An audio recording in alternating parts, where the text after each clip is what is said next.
Hey guys, this is Jared from Transformational Coaching. Action is transformation. In this video, we're going to get into passive aggressiveness. Passive aggressiveness is epidemic in organizations, in relationships, but there's a specific reason for why we do it.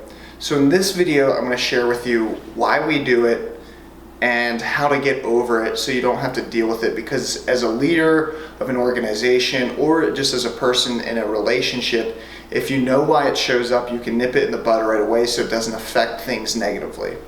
I'm also going to share with you my own personal story. So when I first experienced passive aggressiveness, it was in the military. I remember having a chain of command that was not helpful at all, that was not there for me. They would say on the surface that they're there to support us and they want to help us, but then when it really actually came down to taking actions around that, they weren't living their truth. They would say certain things, but they wouldn't do them. And so what happened was the enlisted guys learned to not trust our leadership. We learned to not trust our officers and whatever it was that they said. And eventually got to a point that was so bad that we started acting out. And so guys started messing with the leaders' cars, they started messing with their homes, and the leaders were confused as to why this was happening. But the reason why it was happening was because the enlisted guys didn't have, and when I say enlisted, I just mean the guys at the lower end of the totem pole, they didn't have a means to express their concerns. They didn't have a voice. They didn't feel like they had a voice. So what did they do? They acted that out in a more settled way, so they felt more empowered. And that's what passive aggressiveness is all about. It's actually about empowerment. So if you look at relationships, there's always a power dynamic that goes on between it. It's like, you do this for me and I'll do this for you. And it happens at a subconscious level, but it's important. It's reciprocity. When that reciprocity is broken, then the person who's on the losing side or who isn't getting that reciprocity, they will start acting out in unconscious ways. And they'll start trying to sabotage the other person. So if you ever see yourself trying to sabotage another person, an organization, or a group, one, notice that you're acting passive aggressively, and then two, understand that you're acting passive aggressively because in some sense you're on the disempowered end of the stick, or at least you feel like you're on the disempowered end of the stick. Anytime that we act subtly, or anytime that we act against people or an organization in a very subtle, maniacal way, it's because subconsciously a part of us feels like we're being very, very disempowered and we're at the losing end of things. So if you start seeing this behavior come up in yourself, in your relationships, at work, or in your personal romantic relationships, ask yourself, why am I acting this way? What am I not voicing? Or what am I voicing that isn't being honored and heard and respected?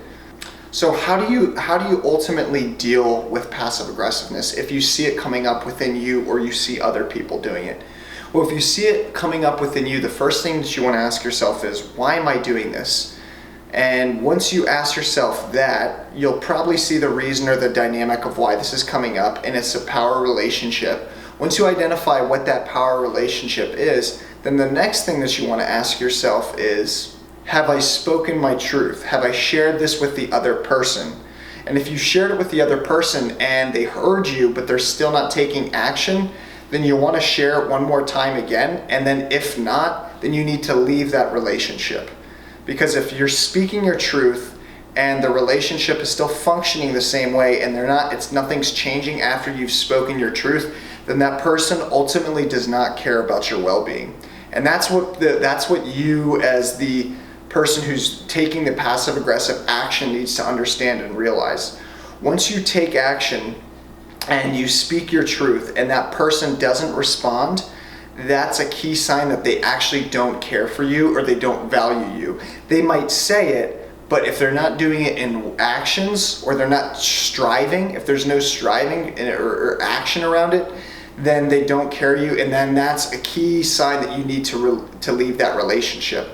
Once you leave that relationship, you'll see your passive aggressiveness will fall away because you're no longer feeling, you will no longer feel like you're not being heard or being honored. It's a power dynamic, remember. So anytime that someone has power above us, or we perceive someone as having power above us and we have no control over that, then we start trying to cut out their legs. And that's what passive aggressiveness is. It's, I'm not being honored here, so I'm gonna cut their feet from out under them so I feel more empowered. So the two solutions to deal with passive aggressiveness is one, leave the relationship, and then two, speak your truth. Speak your truth always comes first, and if they still don't respond to it, then you have to leave the relationship.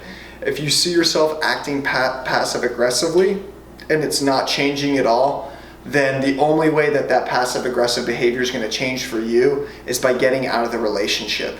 Alright guys, that's all I got for this time. Thanks for joining me. Check out my 5 key secrets to client acquisition there in the description box below. Also guys, I'm doing my 16-week online solopreneur course for coaches, consultants, and for anyone who wants to start up a practice online or offline, part-time or full-time. Thanks guys, I'll see you next time.